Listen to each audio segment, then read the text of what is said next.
ओम ओम ओम। नारायण नारायण। दृष्टांत आता है एकता पर। हमारे संतों ग्रंथों ने कहा है, संघे शक्ति कलियुगो।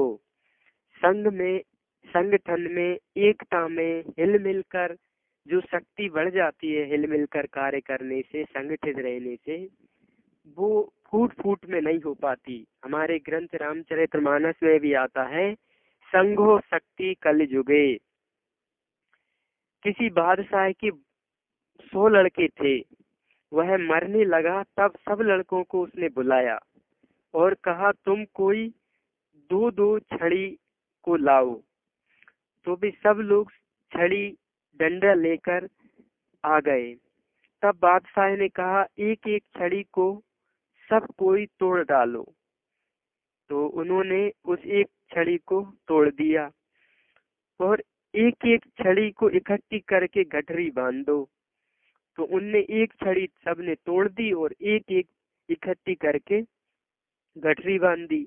सब लड़कों को अगल अगल छड़ी को तोड़ डाला और गट्ठा जो बंध गया, तो बादशाह ने उस गट्ठे को एक लड़के को कहा कि इसको तुम तोड़ डालो। उसने बहुत जोर लगाया, परंतु वह गठरी लकड़ी की ना टूटी। तब दूसरे को देकर कहा, जो बहुत ही दबंग और मजबूत थे, बोले तुम तोड़ डालो। तो उससे भी ना टूटा। और लड़कों से कहा कि इस गठरी को तुम अकेले तोड़ डालो, तो वह उससे भी ना टूटी। तब बादशाह ने अपने लड़कों से कहा कि इसी तरह तुम सब मिलकर रहोगे तो तुम्हें कोई भी शत्रु, कोई भी राजा तुम पर अटैक नहीं कर पाएगा, कोई भी शत्रु तुम्हें परास्त नहीं कर पाएगा। और तुम जो अगल अगल भटकोगे, अगल अगल रहोगे, मिलोगे, बोलोगे, समझोगे बात को नहीं, तो तुमको कोई भी तोड़ डालेगा और तुम्हारा जीवन अस्त व्यस्त हो जाएगा, रात छिन जाएगा। पर तुम सब एकत्रित और संगठित होके सुमति से रहोगे, हिलोगे मिलोगे प्रेम से, एक दूसरे की गलती को बर्दाश्त करोगे, अवसर आने पर प्रेम से समझाओगे, तो तुम लोग भी महान बन जाओगे। ये बात उन्होंने उनको बताई कि संगठन में कितनी बड़ी शक्ति है। संघ है शक्ति कलयुगो। भारत की बड़ी दुर्दशा हुई है। आपसी फूट के कारण ही भारत में कई मुस्लिम और ईसाइयों का प्रवेश हुआ है और लाखों हिंदुओं के माताओं बहनों का सतीत्व और शील का नाश हुआ है और लाखों हिंदू मुस्लिम और ईसाई बन गए हैं। हमारे भारत के इस पतन में हाथ कुछ हिंदुओं का भी है, जो गायें कट रही हैं या जो ऐसे काम हो रहे हैं, उसमें हिंदुओं का भी है। ओम ओम।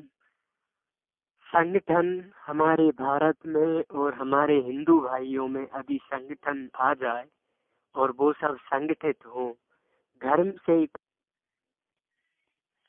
हमारे ग्रंथों में संगठित रहने की, संगठन की बड़ी महिमा आई है। हमारे भारत में और हमारे हिंदू भाइयों में यदि संगठितता आ जाए, घर परिवार में संगठित बने रहे, तो स्वर्ग और कहीं खोजने की जरूरत नहीं है, धरती पर ही स्वर्ग मिल सकता है।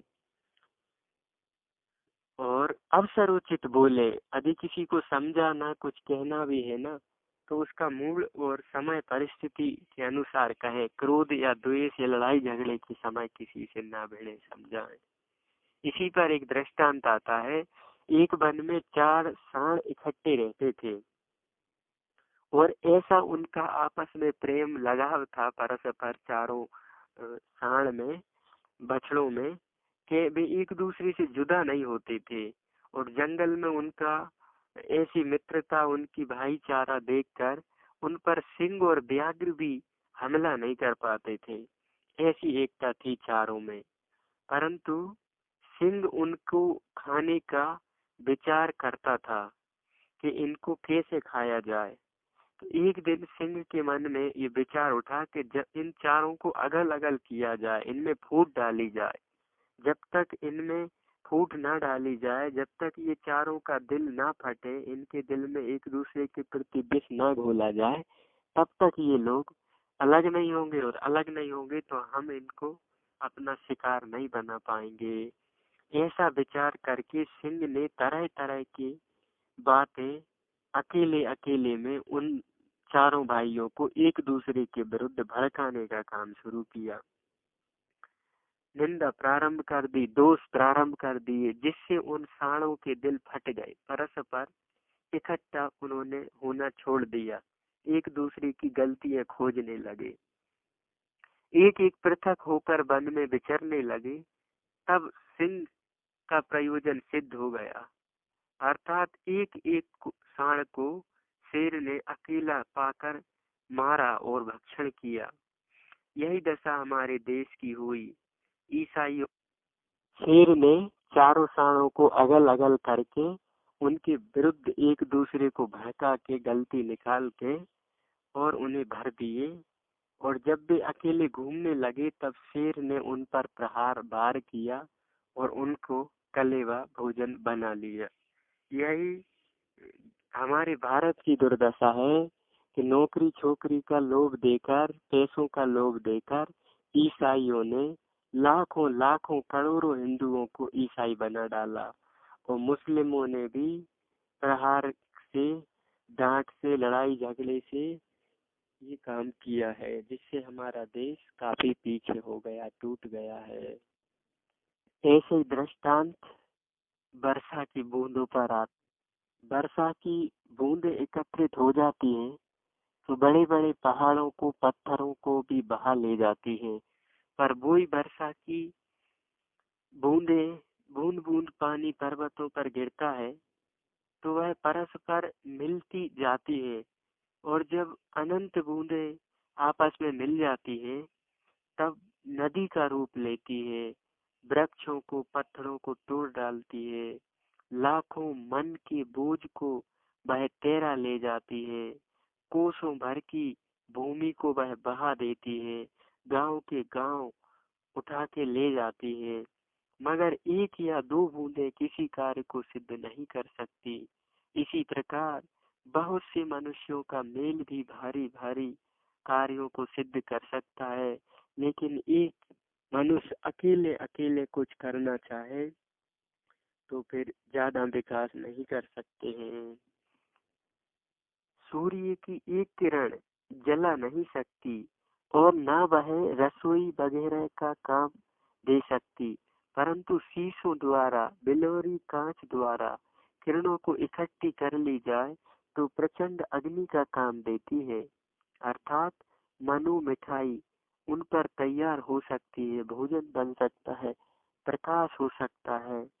इस प्रकार बहुत आदमियों का मेल भी भारी।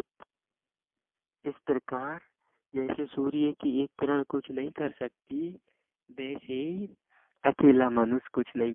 और सूर्य की किरणें एकत्रित हो जाए तो आगे एक घास कुछ नहीं कर पाता, पर जब घास के बहुत से कुछ मिल जाते हैं तो फिर रस्सी और रस्सा बन जाते हैं। एक घास तो चूहे को भी नहीं बांध सकता, पर जब बहुत से घास मिल जाते हैं तो फिर हाथी को भी बांध लेते हैं। एक एक आदमी बट जाए तो फौज ना बने और शत्रुओं और देश को ना जीत पाए। और जब मिलकर आदमी फौज बने, जिस घर में पति पत्नी का परस्पर प्रेम है वह घर सुखी है। जिस घर में पति पत्नी का परस्पर प्रेम नहीं वह दुखी है, टूट जाता है। विभीषण के फूटने से रावण मारा गया, फूट से ही शुंभ निशुंभ भी मारे गए, कौरव पांडव भी फूट के कारण नष्ट हो गए। परस्पर फूट के कारण ही भगवान कृष्ण के वंशज भी मारे गए। वो खानदान के खानदान फूट से, निंदा से, कटी से नष्ट हो गए। पृथ्वीराज के ससुर के फूटने से इस देश में मलेच्छों का प्रवेश, ईसाइयों का प्रवेश हो गया। और सिखों की फूट से सरकार रणजीत सिंह का राष्ट्र राज्य नष्ट हो गया। परस्पर की फूट के कारण ही इस देश में लाखों लाखों मत, नए नए संप्रदाय, नई नई मान्यताएं खड़ी हो गई। फूट के कारण अनेक मत, अनेक इष्ट, अनेक देवी देवता, अनेक गुरु और अनेक प्रकार के व्यक्ति अनेक प्रकार के अपने अपने स्तर पर कार्य करने लगे। धर्म और भाषा भी बन गए। इन सब से कोई लाभ नहीं हो